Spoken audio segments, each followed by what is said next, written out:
Good morning, candidates. Welcome to CRT Assessment Center. My name is Charmaine Tino, an accredited competency assessor for Food and Beverages Services and C2. Here is my ID as a proof of my accreditation. I would like to acknowledge the presence of Engineer Marisa Villanueva, our competency assessment manager, and Ms. Christine Joy Evangelista, our TESTA representative from TESTA Provincial Office. Good morning, ma'am. Before we start, I would like to check attendance. Please sign here. Done. As I call your name, kindly submit your admission slip. Mr. Gabriel Perez. Next, Ms. Crizel Yago.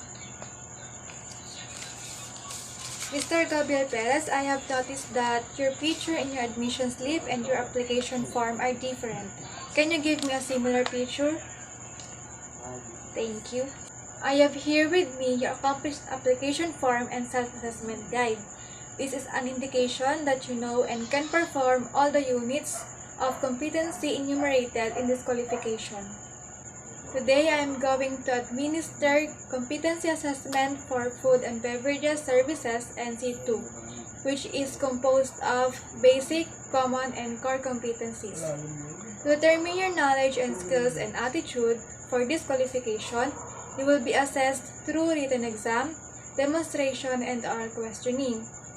Food and Beverages Services NC2 has full qualification, where you are required to perform the following tasks: table napkin folding, table setup, and welcoming the guests. The result of the assessment can be either you are competent or not yet competent. If you have doubt about the result of the assessment or you are satisfied with it, all you have to do is write a letter indicating the name of assessor, name of assessment center, date of assessment, nature of complaint, sign it and submit to the TESTA Provincial Office where the assessor and assessment center is accredited. Rest assured that the result of assessment shall be treated with strict confidentiality. In regards to this, I request you candidates to refrain from giving away any form of information regarding to the assessment process. If you have difficulty in reading or understanding the given questions, do not hesitate to inform me so I can read it or translate it for you. Do you have any questions? None. For any other concerns, just let me know so we can make the necessary adjustments. In this center, we have different areas. In this room for written exam and oral questioning. Just outside is the waiting area. At the end of the hallway is our canteen. Next to it is our comfort room. For the demonstration, we will be perform them in the room next to this. Everything clear? Once the assessment has started, please refrain from asking questions. Same with your cell phones. You are not allowed to use it during the assessment. Food is also not allowed here inside the assessment area. So, any other concerns? None. I will give you a short break. Please come back here after 10 minutes. Welcome back, candidates. Please settle on your seats. I'm going to administer the competency assessment for Food and Beverages Services NC2. Here is the questionnaire.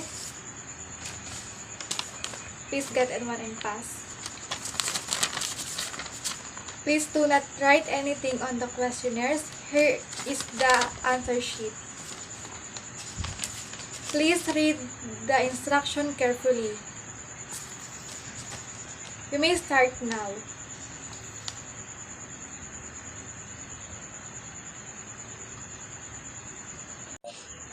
Now, I will assign your numbers. Mr. Gabriel, you are candidate number 1. Ms. Crizel, you are candidate number 2. Here are your specific instructions. Please read carefully. Let's proceed to the demonstration area. Candidate number 1, assume workstation 1. and candidate number 2 here at workstation 2. All the tools, materials are in your respective workstations. You may start now. Done. All candidates, please proceed to waiting area and wait until I call you for the oral interview.